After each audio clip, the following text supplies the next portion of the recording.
वंदे पुरुषोत्तमं वंदे पुरुषोत्तमं वंदे पुरुषोत्तमम्। अज्ञानतिमिरान्धस्य ज्ञानाञ्जनशलाकया चक्षुरुन्मीलितं येन तस्मै श्रीगुरवे नमः। मेरे परमाराध्य श्री ठाकुर अनुकूल चंद्र जी के श्री चरणों में मेरा कोटि कोटि प्रणाम। परम पूज्य पाद आचार्य देव के चरणों में कोटि कोटि प्रणाम। आज के प्रकरण में चर्चा का विषय है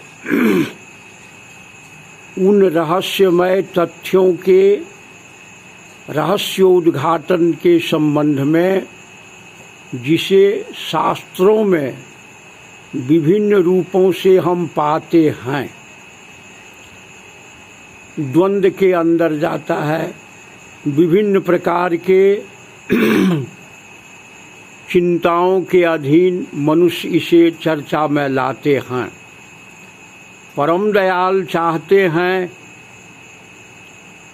कि संपूर्ण ज्ञान को वैज्ञानिक कारण कार्य से जोड़ते हुए रखा जाए।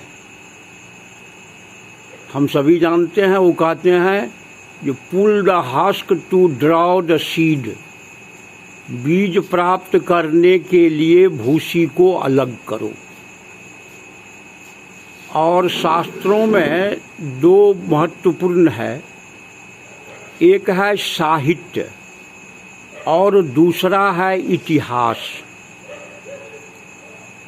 साहित्य का अर्थ होता है हिति भाव संपन्न वाक्य, सहितस्य भावः साहित्यम। साहित्य को हितिभाव संपन्न बहुत ही सुंदर है, साहित्य की तुलना में अन्य नहीं, क्योंकि यह भूत की बातों को रखते हुए भविष्य के विषय में संबोधन देते हैं, भविष्य की भी घोषणा करते हैं। किंतु इतिहास में कथाओं का रूप रहता है, बीती हुई बात, घटित घटना का ही उल्लेख रहता है। किंतु साहित्य में अलंकार रहना अनिवार्य हो जाता है, क्योंकि बिना अलंकृत किए साहित्य के का रस निष्पादन नहीं होगा। नवरस के अधीन साहित्य होते हैं। खैर, ये सब विशद बात है। आज के प्रकरण में सर्वप्रथम मैं रखना चाहूँगा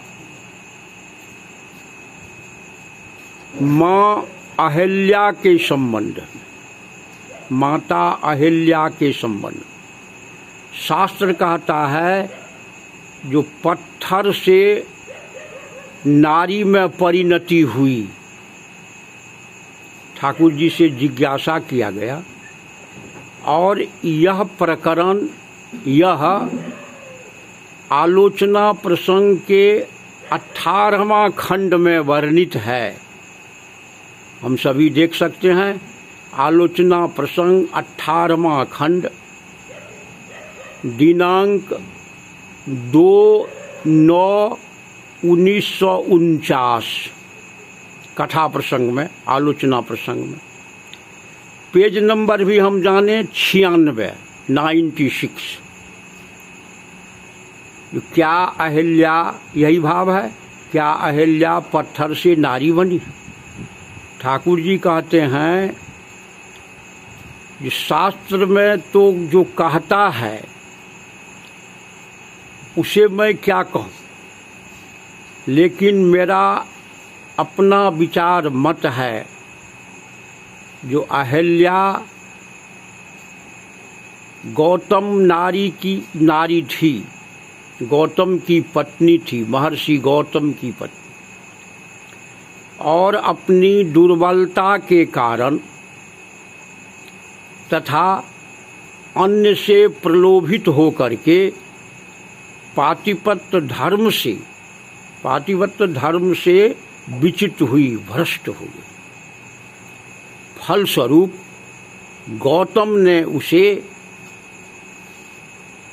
यह, क्योंकि उसे आशीर्वाद ही समझिए, क्योंकि ऋषि की वाणी को स्वयं अहल्या बोली है, जो मुनि श्राप जो दिन्हा अति भल किन्हा।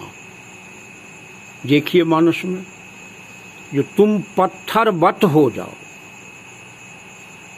पाषाण बन जाओ, और ऋषि का श्राप विफल नहीं जाता है, वह निष्फल नहीं होता है। तो ठाकुर जी, पत्थर में परिणति का मतलब है जो पाषाणवत बनना, जहाँ संवेदनाएं नहीं रहती है। पाषाण होना मतलब बोध रहित हो जाना, शैल का संवेदनशीलता घट जाना, कैलस हो जाना, कठोर हो जाना। जब कोई दुष्कर्म के अधीन हम पड़ते हैं, या मनुष्य का स्वाभाविक स्वभाव है, तो उस विकृत भाव से मनुष्य के शैल में परिवर्तन आ जाता है, इसलिए जड़वत हो जाता है। जड़ के समान वह बुद्धिहीन, विवेकहीन, संकुचित होकर के संसार में। और जब बहुत दिनों के बाद उस संकुचित भाव को पालते हुए, रखते हुए, उसे दमित होकर के रहना पड़ा, धीरे धीरे शैल की संवेदन क्षमता घटती गई, तो जड़वत हो गई। विवेक का प्रवाह क्षीण हो गया, वाइटल एनर्जी घट गया, क्योंकि पति ही जिसे त्याग दे उसकी स्थिति क्या हो। बहुत दिनों के बाद महर्षि विश्वामित्र के साथ धनुष यज्ञ में भाग लेने जब राम जनकपुर जा रहे थे, तो उसी समय गौतम के आश्रम होके गुजर रहे थे। महर्षि गौतम के आश्रम को देखा, सुनसान जंगल, वहाँ जो था उसके संबंध में शास्त्र कहता है, जो पत्थर थी, पत्थर की टीला बनी हुई नहीं, वह जड़वत थी, कठोर थी, संवेदनहीन थी। परमपिता के स्पर्श से, चरण स्पर्श मतलब चलन स्पर्श, चलन के, उनके चलन में चल करके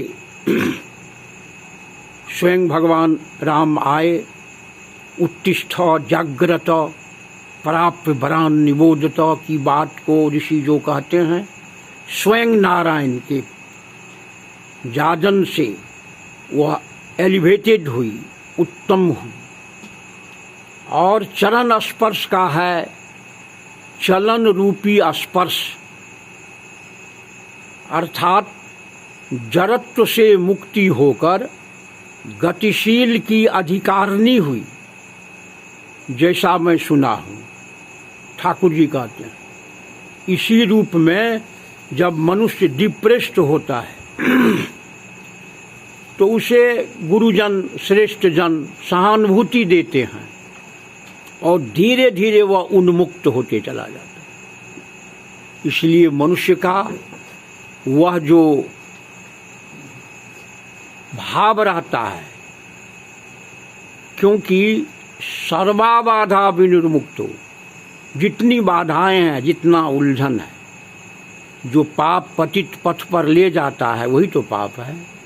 तो मानस पर उसका जो विपरीत प्रभाव पड़ता है। और स्वयं नारायण जब आते हैं तो संसार के सभी ऋषियों की बात तो अलग, जो असंभव है, किसी से नहीं हुआ, न होता तो हो जाता, सभी तो थे ही ऋषि लोग, देवलोग, क्योंकि स्वयं नारायण ही एक ऐसे हैं जो वचन दिए हैं, अहं त्वा सर्व पापेभ्यो मोक्षयिष्यामि मा शुचः। इसीलिए संगति से संपूर्ण पाप का क्षय होता है। शास्त्र में है ना, जो ग्रह भेषज जल पवन पट पाय कुजोग सुजोग होय कुवस्तु सुवस्तु जगा लखहि सुलक्षण रोग। ग्रह भेषज जल पवन पट, संगति से वह ऊपर की ओर जाता है। चरय गगन रज पवन प्रसंगा, यह नियम है। इसीलिए तन्मुखी चलन होना चाहिए। पुरुषोत्तम की बातों को चरित्र में लेके चलना चाहिए, और ऐसा नहीं करने पर हम लाख चरण पूजा करें, चरण स्पर्श करें, लेकिन हमारी जो चलन है, जो विकृति हुई थी, उस पर अगर हम नियंत्रण न कर पाएं तो फिर हमारा वह कुछ लाभ नहीं होगा। इसीलिए स्वयं नारायण का संस्पर्श मिला, बढ़ता गया, उसके सेल खुलते गए, दमित भाव दूर होता चला गया। और जब तक चलन ठीक नहीं हो तो लाख हम भक्ति का ढोंग रचें, मनुष्य में कोई परिवर्तन नहीं होगा। इसलिए ठाकुर जी कहते हैं, ये चलन विहीन चरण पूजा बंध्या पूजा जान। इष्टपद, इष्टपद मतलब उनके पद चिन्हों पर चलना, उनकी बातों को चरित्रगत करना, और तभी हम वो दूर हो सकते हैं, अपने पापों को विमुक्त कर सकते हैं। नाम ध्यान जजन जाजन इष्ट भृति। पुरुषोत्तम के शरीर पर तो बहुत मक्खियां बैठती हैं, तो क्या उसका उद्धार हो जाता है? जितने ठाकुर जी कहते हैं, जितने हैं ये लोग या हम लोग जो हैं, वह विभिन्न विभिन्न भावनाओं से प्रेरित हैं। ठीक उसी प्रकार जब तक उनकी बातों को आप प्राण हम नहीं उतारते हैं, तब तक हमारा उद्धार। शास्त्र क्या कहता है? मीन सदा जल में रहे, धोयो बास न जाए। वो हम लोग, ठाकुर जी कहते हैं, वो जो कुत्ता है ना, उसको सोना के जंजीर में बांध के रखो, खूब मालिश करो, खूब आदर करो, लेकिन जंजीर से छूटने पर वह पाखाना खाएगा ही, उसको कोई रोक नहीं सकता है। इसीलिए उसको जब तक हम जंजीर में बंधे रहेंगे, यानी उनकी बातों को आप प्राण आजीवन पालन करते रहेंगे, तब तक हमारी सारी वृत्तियां नियंत्रित नहीं होगी।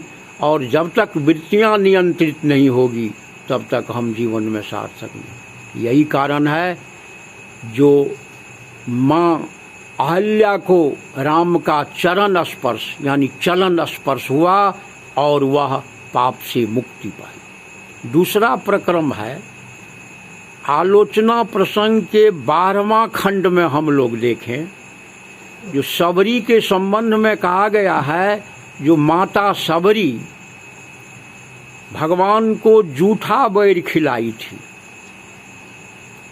इस संबंध में ठाकुर जी की भावधारा को जानिए, अवश्य जाने, क्योंकि pull the husk to draw the seed. वो का ठाकुर जी कहते हैं, जो जैसा मैं जानता हूँ, प्रस्तुतम की बात है, जो सबरी मतंग ऋषि की शिष्या थी। मतंग ऋषि को जीवन काल में पुरुषोत्तम का संस्पर्श नहीं मिला, लेकिन सबरी को आशीष दिए, वचन दिए, ये तुम को स्वयं नारायण का दर्शन होगा, तुम इस पथ पर चलते रहो। और प्रतिदिन सबरी मतंग ऋषि के आश्रम पर ही, जो अब सबरी आश्रम कह करके हम लोग जान, तो वो भगवान के लिए प्रतिदिन मनन चिंतन बिछावन भोजन भात सब व्यवस्था करती रही। बाल्यावस्था से जीर्णावस्था तक, जीर्ण होने पर जब आँख की ज्योति समाप्त होने पर थी, सभी दांत टूट गए थे, बाल पक गए थे, चलने में असमर्थ हुई, तब सीता के वियोग में भगवान हे खग हे मृग मधुकर श्रेणी वो मनुष्य रूप दिखला रहे हैं।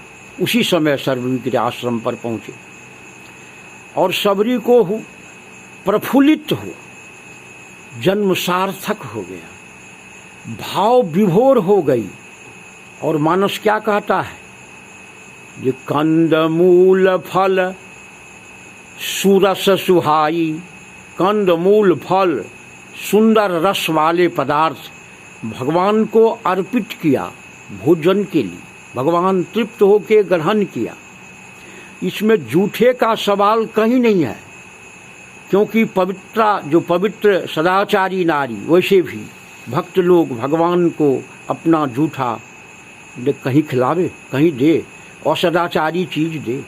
क्योंकि वर्णाश्रमिक धर्म पर वो फूल जंगल में निवास करती थी, फल फूल कंदमूल स्वयं, प्रत्येक वृक्ष से वो फल, मीठे मीठे फल, बेर ही हो, ठीक बात है, बेर ही थे, शास्त्र भी कहता है, मैं झूठा क्यों कहूँगा।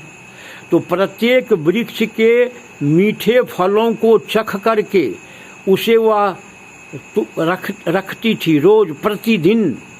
जिसमें राम आए उसमें फल तोड़ने तो नहीं गई थी, संजोग प्रतिदिन भोग लगाती थी उन फलों को। जैसे हम लोग कुछ मिठाई खरीदने जाते हैं, फल खरीदने जाते हैं, तो पूछते हैं बेचने वाले से जी क्या मीठा है, तो कहते हैं जो बाबू चख करके देख लीजिए। उसका टुकड़ा थोड़ा चख करके लोग देख लेता है, तब उससे खरीदता है, तब हम छठ में, चौरचंद में इत्यादि में चढ़ाते हैं। भगवान को अर्पण कैसे करेगी शबरी? इसीलिए यह भ्रांति है, इसे दूर करें, जाने जो पुरुषोत्तम के संस्पर्श से उसको ईश्वर की प्राप्ति हुई।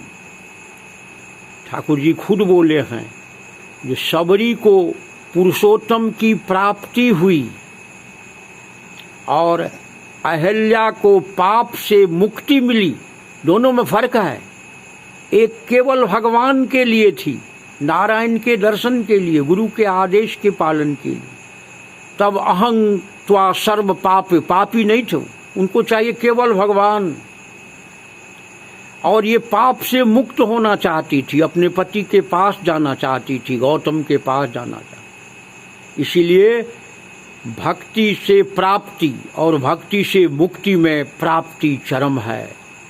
और हम सभी प्रार्थना करें प्रभु से, जो तमसो मा ज्योतिर्गमय, असतो मा सद्गमय, असत से सत्य की ओर ले चलें ऋषि की वाणी। हे प्रभु, तम से अंधकार से प्रकाश की ओर ले चलें। और यही है आज का विषय। आप सभी इन बातों पर ध्यान देंगे, मेरी त्रुटि भूल को क्षमा करेंगे। इन्हीं शब्दों के साथ मैं सबों के शांति, स्वस्ति और मंगल की कामना करता हूँ। ऐसे ही ठाकुर जी विभिन्न तरह की समस्याओं, विभिन्न तरह के शास्त्र के उलझनों को, विभिन्न प्रकार की बातों को क्रमशः रखते गए हैं वार्ता के क्रम में, चलन के क्रम में। इसी क्रम में बहुत सारी बातें होगी, आगे भी होगी। मैं सबों के मंगल भविष्य की कामना करता हूँ। सभी बचें बढ़ें। युग पुरुषोत्तम लाभ हुआ है, आचार्य की संगति करके हम सभी अमृतमय जीवन व्यतीत करें। सौ परिवार, सौ परिवेश जीवन यश और वृद्धि के अधिकारी बने। वंदे पुरुषोत्तमम, वंदे पुरुषोत्तमम, वंदे पुरुषोत्तमम। जय गुरु।